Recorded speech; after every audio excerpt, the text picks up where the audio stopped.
Dani ഇപ്പോൾ തുടരുന്നുണ്ട്. Dani, വളരെ ചിട്ടയോടെ ആ നടപടിക്രമങ്ങൾ അവിടെ പുരോഗമിക്കുകയാണ്. പേര് വിളിച്ച് ഓരോരോ മൃതദേഹങ്ങളായി പ്രത്യേകം സജ്ജീകരിച്ച ആംബുലൻസുകളിലേക്ക് മാറ്റുകയാണ്. ഇനി പോലീസ് സേനയുടെ അകമ്പടിയോടുകൂടി അവരവരുടെ വീടുകളിലേക്ക് അന്ത്യവിശ്രമത്തിനായി ഇവരെ കൊണ്ടെത്തിക്കും അല്ലേ?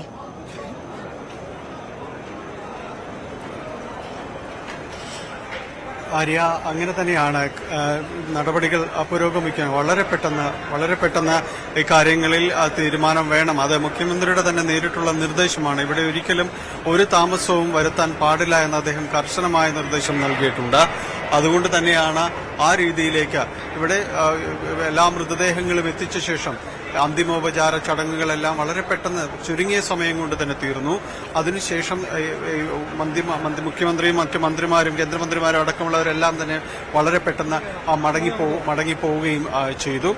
അതിനുശേഷം ഇപ്പോൾ പോലീസ് ഉദ്യോഗസ്ഥരുടെ നേതൃത്വത്തിൽ അതോടൊപ്പം ജില്ലാ ഭരണകൂടത്തിന്റെ നേതൃത്വത്തിലടക്കം ഈ നടപടിക്രമങ്ങളിലേക്ക് കടക്കുകയും ചെയ്തു. അതിനുശേഷം ഇപ്പോൾ മൃതദേഹങ്ങൾ ഇങ്ങോട്ട് ഒരു ആംബുലൻസിലേക്ക് മാറ്റുന്ന നടപടികൾ പുരോഗമിക്കുകയാണ്. അതിനനുസരിച്ചുകൊണ്ട് ഇപ്പോൾ നിലവിൽ 6 മൃതദേഹങ്ങൾ ആംബുലൻസിലേക്ക് മാറ്റിയിട്ടുണ്ട്. അത്തരം വാഹനങ്ങളെല്ലാം പുറപ്പെടാൻ തയ്യാറായി സജ്ജീകരിക്കപ്പെട്ട രീതിയിലേക്ക് തന്നെ നിൽക്കുന്നു. കോൺവോയായി വാഹനങ്ങളുണ്ട്. വളരെ പെട്ടെന്ന് ബന്ധുക്കളിലേക്ക് തങ്ങളുടെ പ്രിയപ്പെട്ടവരിലേക്ക് എത്തിക്കുക എന്നത് തന്നെയാണ് ഇനി മുന്നിലുള്ളത്. അത് വളരെ കൃത്യതയോടുകൂടി തന്നെ ചെയ്തു തീർക്കാൻ തന്നെയാണ് നിർദ്ദേശിച്ചിട്ടുള്ളത്. ഒരു താമസവും അക്കാര്യത്തിൽ വരുത്തിയിട്ടില്ല എന്നതാണ്. വളരെ പെട്ടെന്ന് ഇതെല്ലാം ക്രമീകരിക്കുകയും ആംബുലൻസ് ക്രമീകരിക്കുകയും മുന്നോട്ട് അവരുടെ വീടുകളിലേക്ക് പോകുന്നതിന് കൃത്യമായി പൈലറ്റ് വാഹനങ്ങൾ വഴി, കാരണം ജില്ലയ്ക്ക് പുറത്തേക്ക് ഉള്ള നിരവധി പേരുണ്ട്. പത്തനംതിട്ടയിൽ നിന്ന് 8 പേരാണ് പത്തനംതിട്ട സ്വദേശികൾ ഈ ദുരന്തത്തിൽ അവർക്ക് ജീവൻ 6 പേരാണ് പത്തനംതിട്ട സ്വദേശികൾക്ക് ജീവൻ നഷ്ടമായത്. അപ്പോൾ ഇതേപോലെ സമാനമായ സാഹചര്യത്തിൽ മറ്റ് ജില്ലകളിലേക്കും തന്നെയുണ്ട്. അപ്പോൾ അത്തരം ഇടങ്ങളിലേക്കെല്ലാം തന്നെയും വളരെ പെട്ടെന്ന് എത്തിച്ചേരേണ്ടത് ദൂര ജില്ലകളിലെല്ലാം തന്നെയുണ്ട്.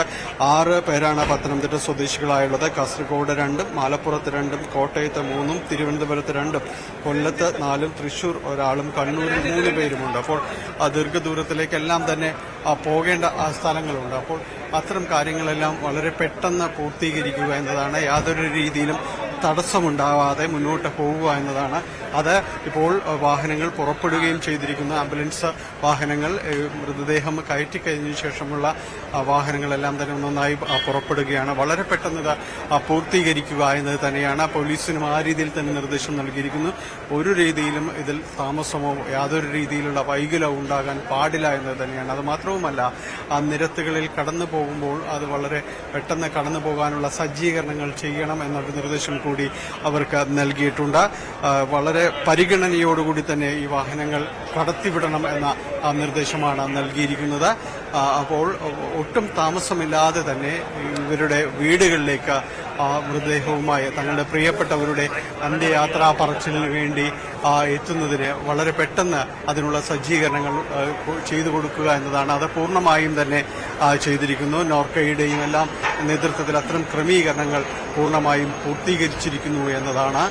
വളരെ പെട്ടെന്ന് ഇവിടെ നിന്ന് ഇപ്പോൾ ഏറിയാൽ ഇനി ഒരു 15 മിനിറ്റിനകം തന്നെ ഈ നടപടിക്രമങ്ങൾ പൂർത്തീകരിക്കുമെന്നാണ് മനസ്സിലാക്കാനായിട്ട് നമുക്ക് സാധിക്കുന്നത്. ഏതാണ്ട് 10 പേരുടെ മൃതദേഹങ്ങൾ ഇപ്പോൾ ആംബുലൻസിലേക്ക് മാറ്റിയിരിക്കുന്നു. ഇത് വാഹനങ്ങൾ പുറപ്പെടുന്നു.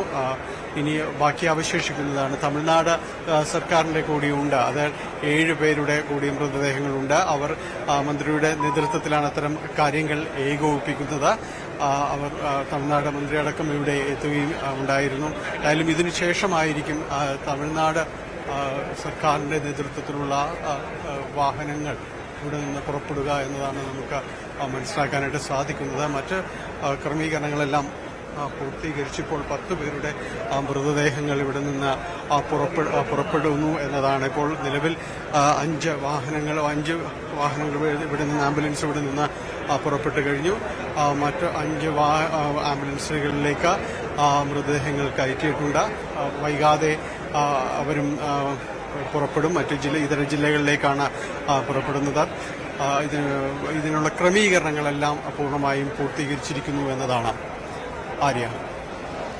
തീർച്ചയായും ഡാനി പോളാണ് നെടുമ്പാശ്ശേരിയിൽ നിന്ന് വിവരങ്ങൾ നൽകിക്കൊണ്ടിരിക്കുന്നത്. ഡാനി